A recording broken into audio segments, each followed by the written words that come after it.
সুপ্রিয় ভিউয়ার্স, আসসালামু আলাইকুম।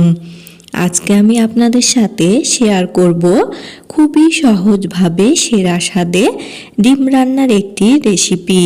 ডিম রান্নার এই রেসিপিটি তৈরি করার জন্য এখানে আমি 4টা লাল কালারের ডিম নিয়ে নিয়েছি। আপনারা চাইলে সাদা কালারেরও নিতে পারেন, আর ডিমের পরিমাণটা বাড়িয়ে কিংবা কমিয়ে নিতে পারেন।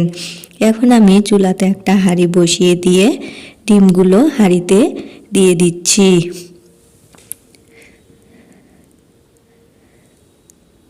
ডিমগুলো হাঁড়িতে দেওয়ার পর এখন আমি কিছুটা পানি দিয়ে দিব।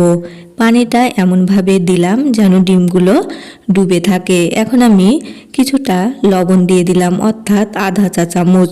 লবণ দিলে ডিমগুলো যখন সিদ্ধ হয়ে যাবে, খোসা ছাড়াবেন, তখন সহজে উঠে যাবে। এখন আমি ঢাকনা দিয়ে ঢেকে চুলাটা অন করে দিলাম। 5 মিনিট পর ঢাকনা উঠিয়ে এখন আমি ডিমগুলোকে একটু নাড়াচাড়া করে দিচ্ছি। আমি ডিমগুলোকে নাড়াচাড়া করে দিলাম, আবারও ঢাকনা দিয়ে ঢেকে আরও কিছুক্ষণ ডিমগুলোকে সিদ্ধ করে নিব। আরও কিছুক্ষণ পর ঢাকনা উঠিয়ে এখন আমি ডিমগুলোকে একটু নাড়াচাড়া করে দিচ্ছি, আর ডিমগুলো একদম পারফেক্টভাবে সিদ্ধ হয়ে গিয়েছে। এখন আমি চুলা থেকে নামিয়ে এই ডিমগুলোকে এখন খোসা ছাড়িয়ে নিব।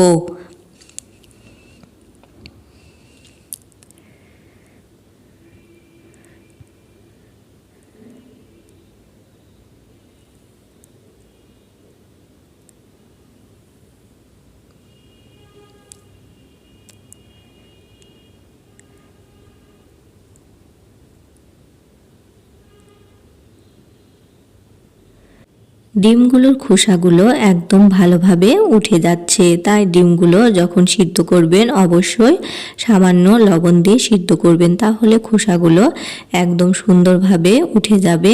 আর ডিমের যে সাদা অংশটা অর্থাৎ চামড়াটা আছে সেটাও উঠে যাবে না, একদম ডিমগুলো সুন্দর থাকবে।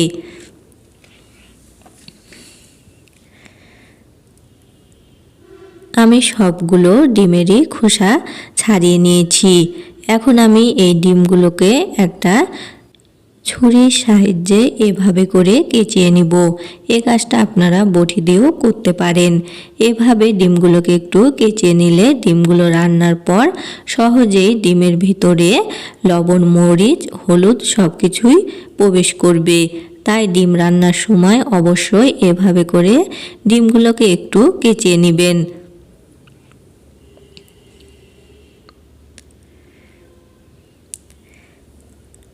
আমি সবগুলো ডিমই এভাবে করে এই দেখুন কেচে নিয়েছি।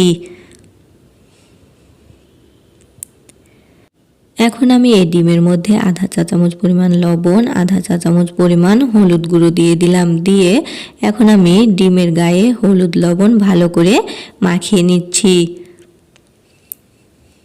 আমি ডিমগুলোতে হলুদ লবণ লাগিয়ে 10 মিনিট মতো রেস্টে রেখে দিব। আপনাদের হাতে সময় না থাকলে সাথে সাথে ভাজতে পারেন। এখন আমি 10 মিনিট মতো রেস্টে রেখে দিলাম। 10 মিনিট পর এখন আমি চুলাতে একটা কড়াই বসিয়ে দিয়ে গ্যাসটা অন করে দিলাম, আর কড়াইতে কিছুটা পানি ছিল সেটা জাল দিয়ে শুকিয়ে নিয়ে কিছুটা রান্নার তেল কড়াইতে দিয়ে কড়াইয়ের চারপাশে একটু ছড়িয়ে দিলাম, আর তেলটা গরম করে নিয়ে এখন আমি ডিমগুলো দিয়ে দিলাম। এখন ডিমগুলো দিয়ে এভাবে নেড়ে চেড়ে ডিমগুলোকে সুন্দর করে ভেজে নিব।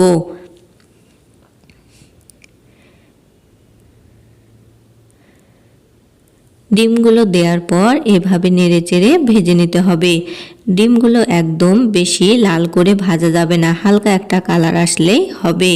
এখন আমার ডিমগুলো ভাজা হয়ে গিয়েছে, আমি উঠিয়ে নিয়েছি। আর কড়াইতে যে তেল ছিল ওই তেলে কিছুটা পেঁয়াজ কুচি দিয়ে দিলাম। আমি আরও তেল এখানে কিছুটা অ্যাড করব। আগে আমি পেঁয়াজগুলোকে একটু ভেজে নিলাম, দিয়ে এখন আমি আরও কিছুটা তেল দিয়ে দিলাম। দিয়ে আবারও পেঁয়াজগুলোকে এখন আমি নেড়ে চেড়ে হালকা ব্রাউন করে ভেজে নিব। এখন আমার পেঁয়াজগুলো হালকা ব্রাউন করে ভাজা হয়ে গিয়েছে। এখন আমি আদা, রসুন, জিরা বাটা 3 চা চামচ দিয়ে দিলাম। দিয়ে সামান্য পানি দিয়ে দিলাম, তাতে মশলাগুলো খুব ভালো মতো কষানো হবে, পুড়ে লেগে যাবে না। এখন আমি নেড়েচেড়ে মশলাগুলোকে 1 মিনিট ধরে কষিয়ে নেওয়ার পর 1 চা চামচ পরিমাণ হলুদ গুঁড়ো, 1 চা চামচ পরিমাণ মরিচ গুঁড়ো, 1 চা চামচ অর্থাৎ স্বাদ অনুসারে লবণ দিয়ে দিলাম। দিয়ে মশলাগুলোকে খুব ভালো মতো কষিয়ে নিচ্ছি। আমার মশলাগুলো খুব ভালো মতো কষানো হয়ে গিয়েছে। এখন আমি কিছু টমেটো কেটে রেখেছিলাম, সেগুলো দিয়ে দিলাম। দিয়ে এখন আমি এগুলোকে নেড়ে চেড়ে ততক্ষণ পর্যন্তই কষিয়ে নিব যতক্ষণ পর্যন্ত না টমেটোগুলো নরম হয়।